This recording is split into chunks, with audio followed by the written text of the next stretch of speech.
Guys, રંજનની દુનિયામાં તમારું બધાનું સ્વાગત છે। તો આજે દાદી ક્યાં આવ્યા છે?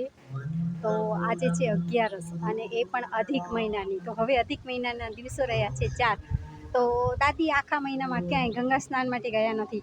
તો આજે જ્યાં દાદી રહે છે ત્યાં તાપી કિનારે દાદીએ વિચાર્યું કે ચાલો આપણે સ્નાન કરી આવીએ, કારણ કે એકાદશી જેવો દિવસ છે અને આજનું સ્નાનનું બહુ મહત્ત્વ છે।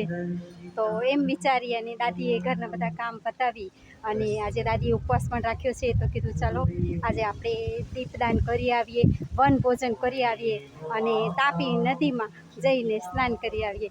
તો ચલો તમે બધા રહેજો મારી સાથે। તો અમે આવી ગયા છીએ જહાંગીરપુરાના આસારામ બાપુના આશ્રમે। આ બાયુના ટોળા બધા તમે જોઈ શકો છો, બધા આવી રહ્યા છે।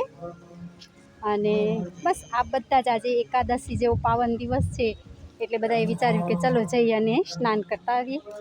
અને આ દૂરથી દેખાઈ રહી છે તાપીનું પાણી, તમને દેખાય છે કે નહીં મને નહીં ખબર। આજે જો તમે આ તાપીનું ફૂલ પાણી છોડ્યું છે, અધિક મહિનો છે એટલે બધી બાઈઓ જાય સ્નાન કરવા, એટલે ફૂલ પાણી છે તાપીમાં। ચલો નજીક જઈને હું તમને બતાવું। અને આ નીચે ઉતરતા જ સપ્તઋષિ અને મહાદેવનું મંદિર પણ છે।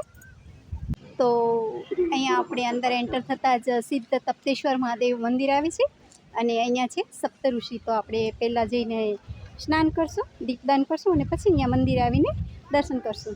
અને તમને અહીંયા એક ઠેકાણે ઝાડ નીચે બાઈઓ દેખાતી હશે જે ગોરમાનું પૂજન કરતી હશે અને વાર્તા સાંભળતી હશે અને વનભોજન કરતી હશે, કારણ કે અધિક માસમાં વનભોજનનું પણ મહત્ત્વ છે। એક ઠેકાણે દેખાય છે, જોઈ રહ્યા છો કે બધી બાઈઓના ટોળા આવી રહ્યા છે।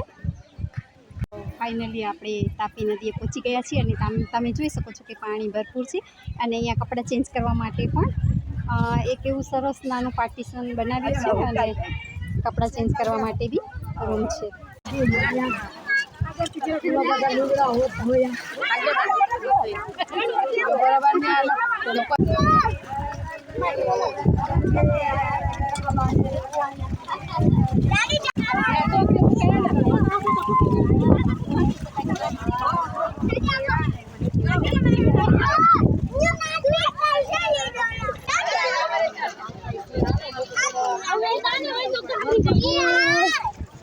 તો વાગી રહ્યા છે 12, 12:30 અને બહેનોના ટોળા જોઈ શકો છો કે અડધા નાહી રહ્યા છે, અડધા નાહવાની તૈયારી કરી રહ્યા છે, અડધા નાહીને પૂજા કરી રહ્યા છે। બસ પાણી બહુ સરસ આજે છોડેલું છે, નહીં તો આટલું પાણી ન હોય। પાણી આજે બહુ નજીક છે, તમે જોઈ શકો છો।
અને બધે ઠેકાણે ભક્તિ ચાલી રહી છે પુરુષોત્તમ ભગવાનની। અધિક મહિનો છે એટલે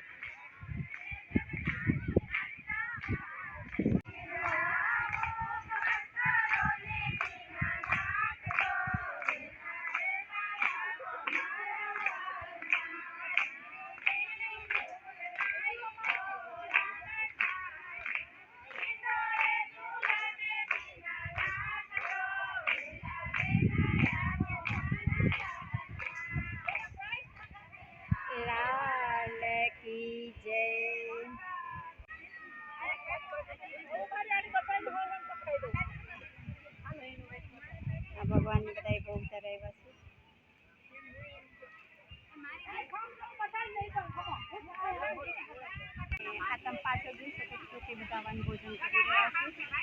તો જુઓ તમે, આ પહેલાં ભગવાનને ભોગ ધરાવ્યો છે અને ભજન કર્યા છે અને પછી હવે બધા કરી રહ્યા છે વનભોજન. તો તમે પણ આવું કદી કર્યું છે? ના કર્યું તો જરૂર કરી લેજો. આજે 4-5 દિવસ બાકી પડ્યા છે